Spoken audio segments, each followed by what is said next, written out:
Welcome back to Underrated Movies. I'm your guy, I'm your man, right? Mr. Elton Henry. Today I'm going to talk to you another film, which I believe might be on HBO Max still. I think Hulu now. It might still be on HBO Max, but it's on Hulu right now. Blue Ruin, starring Malcolm Blair. The story about a homeless man who hears news about the murderer of his parents being set free from prison, and he embarks on a journey to not only murder him, but also take out the rest of his family members who took out his. And this is a small little indie film, but it came out 2013. I saw the trailer and looked at it interesting. Saw the DVD at Best Buy, and I looked at it. I just got on ahead and bought it. At the time, I had no intentions on pursuing a streaming service or any other service that was out at that time. But I was eager to check this movie out. I got on ahead and bought it, and I don't regret it.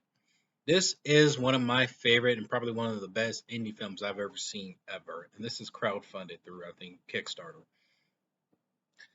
And somewhat of a simple yet close to an original story about a man on a quest for vengeance. But the way they portrayed it, his character, this dude is not an assassin. This dude does not know how to kill or do anything or seek harm or vengeance. He is just a regular man who feels a certain way, who wants revenge in a reasonable way, or reasonable reason to pursue vengeance. And most of the time, he doesn't know what he's doing. he he just kind of going on with the flow, and when he gets in these situations where he proceeds with a kill or proceeds with an act of vengeance or retaliation, then at that moment he tries to figure out what to do next. This guy is not amateur at best, and it's actually kind of comical seeing it because you see some of these situations or some of the things he does to try to progress in his pursuit of vengeance. It's actually kind of funny. It's where there's a moment early in the film where he tries to figure out a car to break in to see if they had any weapons. He goes to like a biker spot and he's like, all right, I know someone should have a gun or somewhere in one of these things. So instead of trying to figure out how to open it, he grabs a rock or something. He runs off. He runs off and shows like on camera, like the camera pans straight at the truck. He runs off real quick, goes grabs a rock, throws it at the window, and quickly grabs a box that could resemble for a gun, and he does find the gun, but it's locked. Like the trigger, they got this like safety lock things that's in the trigger. And later you see him trying to break that open. Unfortunately, he breaks the gun, and then he's like, "All right, I got to figure out another way." So you see stuff like that where you're thinking that's kind of funny. I can see that actually really happening. So there's like things you notice about this film that you feel it's realistic and that could actually really happen. And it's one of those movies where there's not a lot of dialogue, and I actually love that. I actually love where films don't oversaturate themselves with dialogue or anything that seems preachy, because it, to me, I feel like that's more right up my alley when I write or want to get something filmed. I feel like the slow pace approach and the quiet, subtle moments are more of my kind of tune.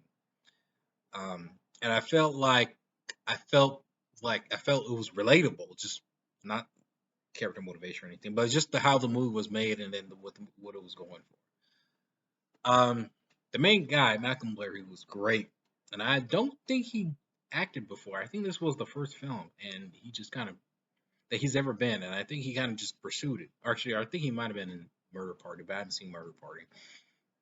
And it's interesting that you see this guy trying to make decisions that try to be logic, and it sometimes it doesn't work out when it comes to trying to pursue vengeance.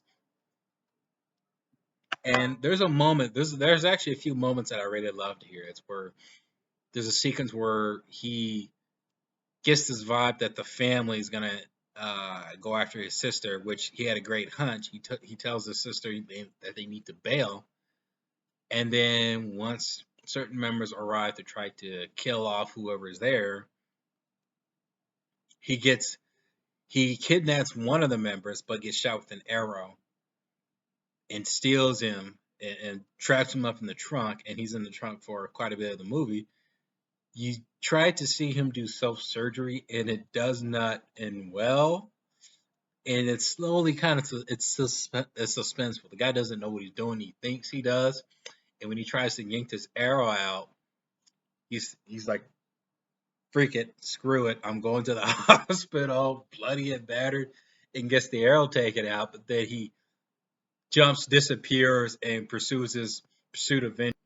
Sometimes he gets help on the way, and sometimes he gets guided how to handle a gun, how to set this up or that up.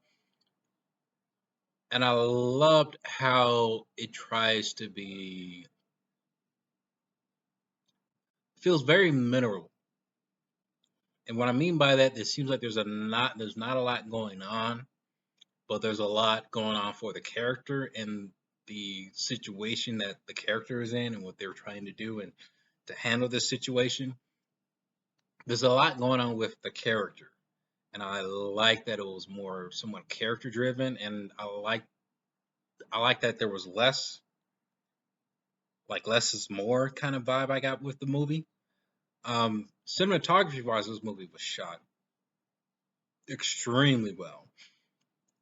Um, there were a few moments towards the third act where he kind of gets into this to the antagonists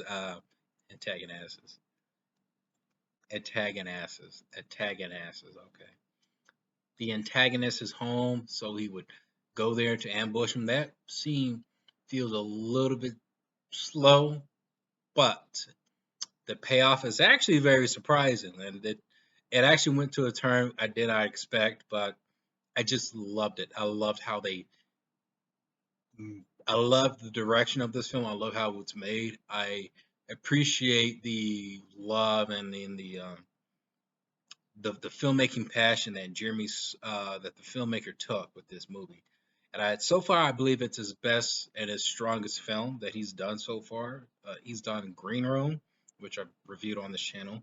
He's done Hold the Dark, and then I think there's another film he might uh, that might be happening in progress. I'm not sure exactly at this time. Actually, he's directed a few episodes of True Detective season 3. I would love for him to tackle Sicario 3 to see what that's going to be all about, but we'll see. But comment below, let me know if you have seen Blue Ruin. If not, you gotta go check this movie out. You got to, especially if you're looking for a good thriller. There are some moments in here you're like, wow. Check it out and let me know what is your favorite underrated movie.